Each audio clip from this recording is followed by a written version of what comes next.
திமுக தோற்கும், அதிமுக வெற்றி பெறும், நம்ம மந்திரி ஆயிடலாம். இந்த கனவுல இருந்தவர் தான் வேலுமணி. இந்த கனவு நீங்கள் அடித்து நொறுக்கப்பட்டது விஜயால்.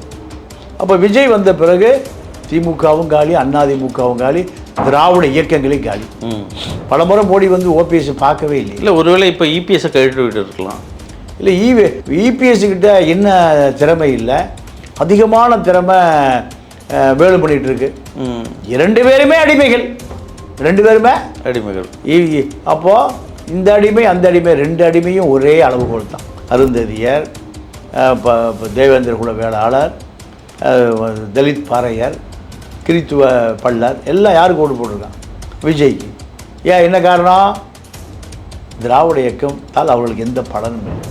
நம்பிக்கை வாக்கு எடுக்கிற பொழுது 60 பேரை கூட்டிட்டு நைஸாக நழுவிட்டார். விஜய் எதிர்க்க தயாராக இல்லை. விஜய் எதிர்க்க தயாராக இல்லை. விஜயை எதிர்த்தால் நீங்கள் வழக்கு பாயும்.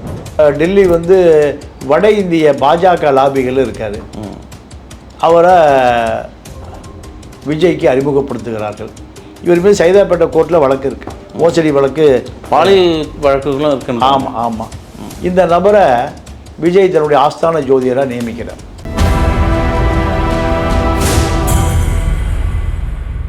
நேயர்களுக்கு வணக்கம். இன்றைய நேர்காணலில் நம்மோடு இணைந்திருக்கிறார் மூத்த பத்திரிகையாளர் திரு தமிழா பாண்டியன் அவர்கள். வணக்கம் சார். வணக்கம். தமிழக அரசியலில் பல்வேறு பிரிவுகளாக இன்றைக்கி கட்சிகள் துண்டாடின்னு இருக்குது.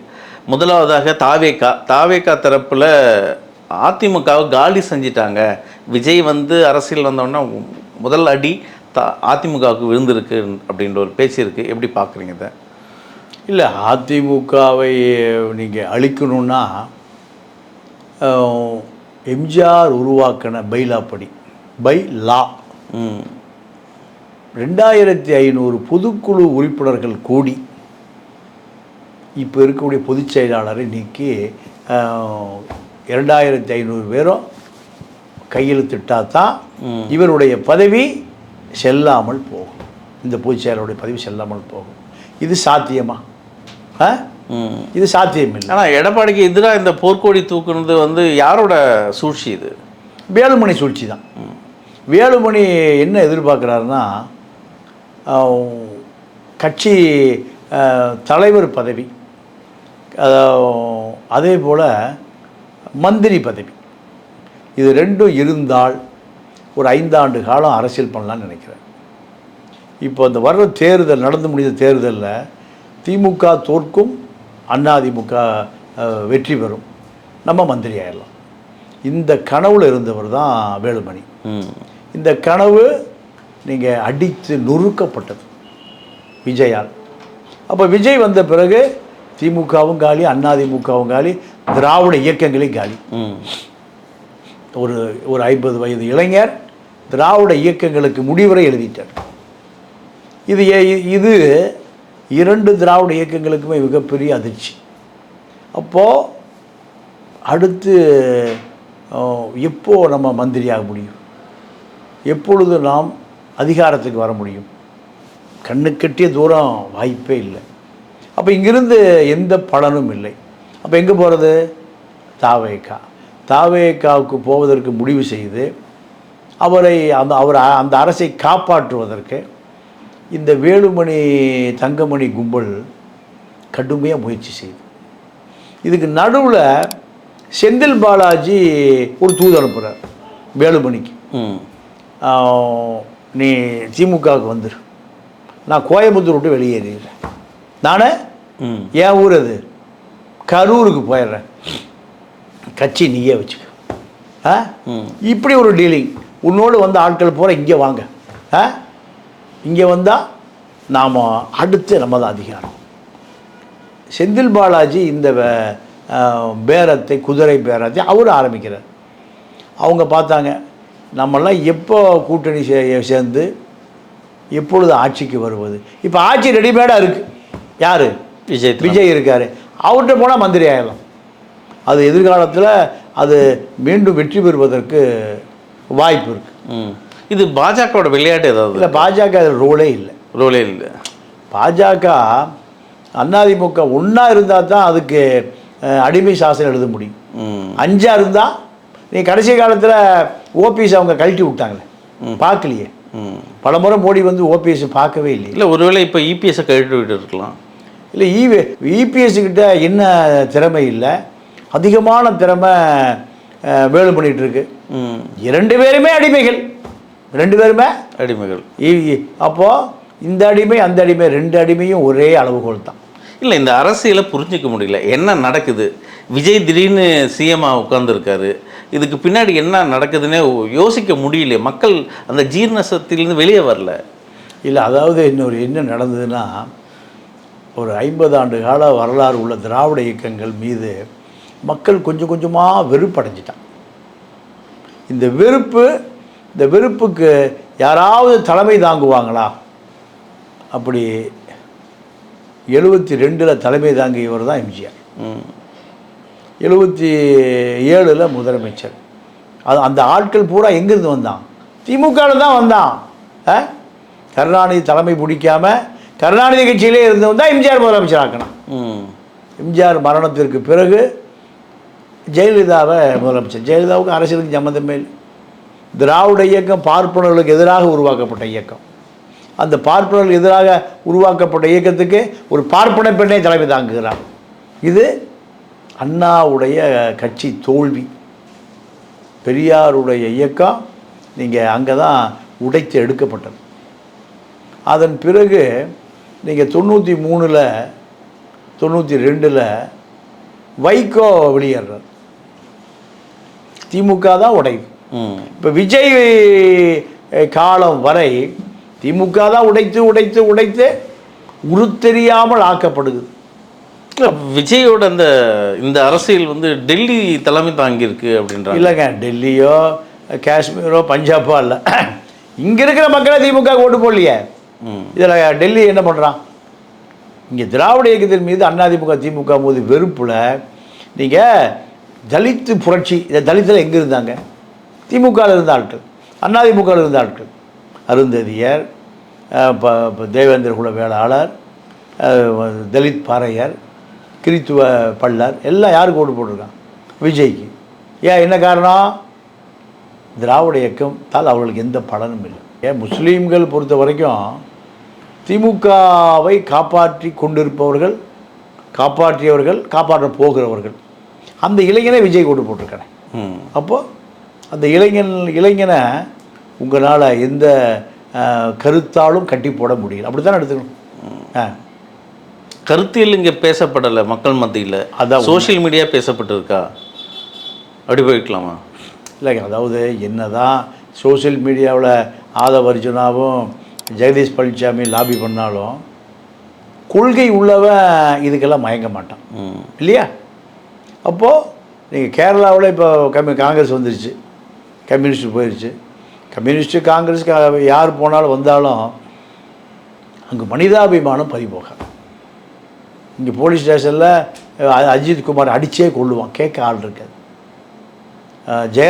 ஜெயராஜையும் பென்னிஸையும் அடித்தே கொள்ளுவான், கேட்க ஆள் இருக்காது.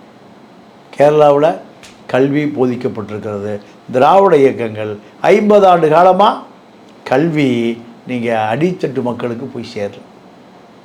இதனுடைய விளைவு தான் திராவிட இயக்கம் இன்றைக்கி மிகப்பெரிய சேதாரமானதுக்கு காரணம் கொள்கை ரீதியாக அவர்களை நீங்கள் தயார்படுத்தலை. இல்லை, இன்றைக்கி விஜய் அவர்கள் சட்டமன்றத்தில் மெஜாரிட்டி நிரூபித்தார்.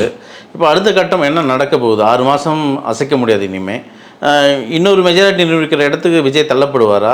திருமாவளவன், இடதுசாரிகள், இந்த இந்திய முஸ்லீம் லீக் கட்சிகள்லாம் என்ன செய்ய போகிறாங்க? ஏன்னா அதிமுக உள்ளே வந்திருக்கு, கிட்டத்தட்ட 25 எம்எல்ஏக்கள் ஆதரவோடு ஒரு ஸ்ட்ராங்காக இருக்கார். இப்போ இவர்கள் தயவெல்லாம் தேவையில்லை. அமைச்சரவையில் பங்கு 5 பேர் கொடுக்குறேன்ட்டாங்க எம்எல்ஏ இப்போ அதிமுகவில். இவங்களோட நிலைப்பாடு என்னவாக இருக்கும்? ஏன்னா இன்னும் நாங்கள் திமுக கூட்டணியில் தான் இருக்கிறோன்ற ஒரு கருத்தும் இங்கே முரண்பாடாக இருக்குது. அதிமுக சட்டமன்ற உறுப்பினர் வருகிற வரை 2 கம்யூனிஸ்டுகள் விசிக உடைய தயவு தேவைப்பட்டது. இவர்கள் வந்த பிறகு இவருடைய தயவு தேவையில்லை. அப்போது இவர்கள் விரும்பினால் இருக்கலாம், இல்லையால் வெளியேறலாம். இந்த முடிவுக்கு விஜய் வந்துட்டார். இல்லை, ஒரு அந்த கருத்தில் இருக்கு இல்லையா, மதவாத சக்திகளோடு பயணிக்கக்கூடாது, இது போன்ற சமத்துவம் வேணும், இதெல்லாம் இருக்குல்ல, இதெல்லாம் விஜய் பின்பற்றுவாரா? இங்கே ஒரு கேள்விக்குறியா இருக்குல்ல? இல்லை, விஜய் சுற்றி இருக்கக்கூடிய ஆட்கள் ஆர்எஸ்எஸ் ஆட்கள், நிர்மல்குமார், வெங்கடரமன், அருண்ராஜ், அந்த பெண் அமைச்சர் கீர்த்தனா, இப்படி பல பேரை சொல்கிறாங்க. இதையெல்லாம் நாம் ஒரு வாரத்துக்குள்ளே ஒரு முடிவுக்கு வர முடியாது. 1 மாதம் ஆகும், 2 மாதம் ஆகும். 6 மாத காலம்தான் இவர்களுடைய குற்றம் குறைகளை பட்டியலிட முடியும். இவர்கள் இனிமேல் திருந்தவே மாட்டார்கள். இவர்களுடைய அடையாளம் இதுதான். இப்படி முடிவு பண்ணுவதற்கு குறைந்தது 6 மாதம் ஆகும். காமராஜர் காங்கிரஸை கட்டி காத்த தலைவர் அண்ணாதுரை அரசியலுக்கு வந்து முதலமைச்சரான பிறகு கேள்வி கேட்கிற பொழுது 6 மாத காலம் எனக்கு அவகாசம் கொடுங்க, 6 மாத காலம் கழித்து இவர்களுக்கு நான் மதிப்பெண் தருகிறேன் என்று சொன்னார். திமுக தலைவர் மு.க. ஸ்டாலின் அந்த நிலைப்பாட்டில் இருக்காரு. 6 மாதம் அவர் இல்லை, அவர் 6 மாதம் கழிச்சால் எப்பவுமே மதிப்பெண் தர மாட்டார். ஏன்? உதயநிதி நம்பிக்கை வாக்கு எடுக்கிற பொழுது 60 பேரை கூட்டிட்டு நைஸாக நழுவிட்டார். விஜய் எதிர்க்க தயாராக இல்லை. விஜயை எதிர்த்தால் நீங்கள் வழக்கு பாயும். பழைய வழக்கெல்லாம் தூசு தட்டி எடுக்கப்படும். அடித்த கொள்ளை பறிமுதல் செய்யப்படும். துர்கா கைது, சபரீஷன் கைது, பல பேர் கைது செய்யப்பட வேண்டிய சூழல் இருக்குது. இந்த நிகழ்வுலாம் பார்க்க முடியுமா? இனிமேல் ஆட்சி மாறி இருக்கு, களம் மாறி இருக்கு. அதிமுகவும் சரி திமுகவும் சரி, இவர் விஜய் முன் வச்ச அந்த ஊழலெல்லாம் வெளியே வருமா? இல்லைங்க, அதாவது இவர்களே ஊழல் பண்ண ஆரம்பிச்சிருவாங்க. விஜயை பார்ட்டி ஃபண்டு வேணும்னு சிஎம்டிஏக்கு ஸ்கொயர் ஃபீட்டுக்கு 10 ரூபா கேட்டால் பல கோடி வரும், பல கோடி கொட்டும். இப்போது முக்கியமான கேள்வி என்னென்னா, திருச்சி யார் நிற்க போகிறா? பல விவாதங்கள் ஓடுது. இல்லை, அது ஒரு பெரிய விஷயம் இல்லைங்க. திரிஷா வர போகிறாங்களா? இல்லை, அதுக்கெல்லாம் வாய்ப்பு இல்லை. இவங்கெல்லாம் பிஹைண்டு விட்டு தான், மரத்துக்கு பின்னால் தான். திரிஷா களத்தில் இல்லை. திருச்சியில் ஏதாவது ஒரு வேட்பாளர் கான்வாய் கொடுத்துருக்காங்க சார். திரிஷாவுக்கு கான்வாய் கொடுத்துருக்காங்க. இல்லை, அது பாதுகாக்கப்படலாமே தவிர அவருடைய நண்பி ஏதாவது அச்சுறுத்தல் இருக்கலாம், பாதுகாக்கப்படலாம். ஆனால் திரிஷா சட்டமன்றத்துக்கோ நாடாளுமன்றத்துக்கோ செல்வது என்பது நீங்கள் விஜயினுடைய தனிப்பட்ட வெறுப்பாக இருக்காது. அது அரசியல் மயப்படுத்த வேண்டுமென்றால் அது பொதுமக்கள் மத்தியிலும் சரி, கட்சி மத்தியிலும் சரி, அது ஒரு மோசமான விளைவுகளை ஏற்படுத்தும். அதை எம்ஜிஆர் ஜெயலலிதாவை நாடாளுமன்றத்துக்கு அனுப்பினார். அதே போன்று நடப்பதற்கும் வாய்ப்பு இல்லாமல் நம்ம மறுக்க முடியாது. காரணம், இங்கே கட்சி பெரும்பான்மை முடிவு செய்யக்கூடிய அதிகார மையம் உரையால் விஜய் தான். மற்றவர்களாம் அடிமைகள். திமுக அப்படித்தான், அதிமுக அப்படித்தான், ஜெயலலிதா அப்படித்தான். அவர்கள்ட்ட யாரும் கேள்வியே கேட்க முடியாது. அங்கே ஜனநாயகமே கிடையாது. அந்த இடத்துல தான் விஜயம் வந்திருக்காரு. அதே இடத்துக்கு தான். சினிமா என்பது ஜனநாயகம் இல்லாத ஒரு இடம் தானே. நடிகை, நடிகர், இயக்குனர், முதலீட்டாளர், இவர்கள் தான் அங்கே கொள்கை வகுப்பாளர்கள். அதை தாண்டி அங்கே என்ன ஜனநாயகம்? ஒரு படத்துக்கு 500 பேர் வேலை பார்ப்போம். 500 பேருக்கும் குத்தகைதாரர்கள் தான். இப்போ அதே தான். அது முக்கியமாக விஜயோட குடும்ப ஜோதிடர் ராதன் பண்டிட் இவருக்கு வந்து பதவி கொடுத்தாங்க, மீண்டும் அதை எடுத்துட்டாங்க. இது என்ன, யார் அவர்? அவர் ஊத்துக்குளியில் ஒரு கிளி ஜோசியர் வெற்றிவேல் ஒரு பேர். ஜெயலலிதா சசிகலாவுடைய பணத்தை பாதுகாக்கக்கூடிய சில காலம் அந்த பாதுகாவலராக இருந்தார். பல கோடிகளோடு தப்பி டெல்லி போயிட்டார். டெல்லி போய் வெற்றிவேலை ராகன் பண்டிட்டாக மாற்றிக்கிட்டார். அதன் பிறகும் நீங்கள் டெல்லியிலேருந்து தப்பி சிங்கப்பூர் போகிறாரு. அதன் பிறகு டெல்லி வந்து வட இந்திய பாஜக லாபிகள் இருக்கார். அவரை விஜய்க்கு அறிமுகப்படுத்துகிறார்கள். இவர் மீது சைதாப்பேட்டை கோர்ட்டில் வழக்கு இருக்குது, மோசடி வழக்கு, பாலியல் வழக்குகளும் இருக்கு. ஆமாம். இந்த நபரை விஜய் தன்னுடைய ஆஸ்தான ஜோதியராக நியமிக்கிறார். இதுக்கு பின்னாடி யார் இருக்கா? புஷி ஆனந்த் இருக்காரா? புஷி ஆனந்த், ஆதவரிஜனா, யாரை வேண்டுமானாலும் சொல்லலாம். அப்போ இந்த நபருடைய முழு ரூபம் வெளியில் வருது. வெளியில் வந்த பிறகு மக்களெல்லாம் சபிக்கிறார்கள். அவர் அங்கிருந்து வெளியே அனுப்பப்படுகிறார். இது ஒரு பக்குவமில்லாத தன்மை. மக்கள் எப்படி சார் பேசுகிறாங்க? விஜய் ஒரு மாற்றத்துக்கான அரசியலை கொடுக்க போகிறாருன்னு வந்திருக்காரு, அதே திட்டங்கள் தான், அதே செயல்முறை தான். இந்த மக்கள் ஏற்றுக்கினாங்களா? விஜய் ஏற்றுக்கினாங்களா? இல்லை, அது எதிர்ப்பும் ஆதரவும் 6 மாத காலம். இந்த அரசியல் எப்படி போகிறது? திரிஷாவுக்கு கான்வாய் கொடுத்துருக்கிறார்கள், திரிஷா நாடாளுமன்ற உறுப்பினராகிறார், சட்டமன்ற, இப்படி பல விஷயங்கள் இருக்குது. அதனால் இதெல்லாம் நாளடைவில் எப்படி போகிறது என்பதை பொறுத்து தான் மக்களுடைய மனநிலை மாறும். மாறாமலும் போகும். பல மூத்த பத்திரிகையாளர் ஊடகர்கள்லாம் ராஜ்யசபா சீட்டு கொடுக்க போதா பேச்சு எடுப்படுது. இது எப்படி உண்மையா? இல்லை, கொடுத்தா ஒன்றும் தவறு இல்லையே. இது அவர்களுக்கு ஊடக பலம் தேவைப்படுது. அதனால் அதுக்கெல்லாம் வாய்ப்பு இருக்குது. அது விஜயனுடைய தனிப்பட்ட விருப்பம். அதிமுக நிலைமை இப்போ என்னவாக இருக்கும்? அதிமுக நிலைமை, இவர்கள் வெளியேறிய பிறகு அதிமுக இன்னும் கொஞ்சம் தொண்டர்கள் யாரும் வெளியேறல. இல்லை, இப்போ இவங்களை கட்சியை விட்டு நீக்கியிருக்காரு, பதவிகளெல்லாம் பறிக்கப்பட்டிருக்கு. அந்த எம்எல்ஏ பதவி நீடிக்குமா? இல்லை, கரோடா உத்தரவுலாம் இருக்குது இல்லையா? இந்த கரோடா உத்தரவுலாம் இருக்குது. இதெல்லாம் இல்லை, அவங்க 3இல் 1 பங்கு வெளியேறிட்டாங்க. அவர்கள் அதிமுக தனி அணியாகவே இருக்கலாம், இல்லைன்னா விஜய்க்கு ஆதரவு கொடுக்கலாம். ஆனால் 5 ஆண்டுகள் அவர்கள் அமைச்சர்களாகவும் இருக்கலாம். அதன் பிறகு அவர்கள் அப்படியே தாவேக்காவிலும் இணைந்து கொள்ளலாம். இப்போ ஓபிஎஸ் நிலைமை என்ன? அதே தான். நீடிக்குமா இந்த 5 ஆண்டு ஆட்சி விஜய் முடிப்பாரா? இல்லை, அது அவருடைய செயல், டெல்லி ஆதரவு, இப்படி பல விஷயங்கள் அடங்கியிருக்கு. இதையெல்லாம் வைத்து பார்க்கிற பொழுது நீங்கள் அவருடைய அரசியல் பக்குவம் இல்லாத அந்த தன்மை இதன் மூலம் எடை போடக்கூடியதாக இருக்கும். ஆனால் இதை தற்காலிகமாக வெற்றி பெற்றிருக்கலாம், நிரந்தரமாக வெற்றி பெற முடியாது. திமுக அதிமுக 2 பேரும் பலம் கொண்டவரை எதிர்ப்பார்கள் மறைவாக.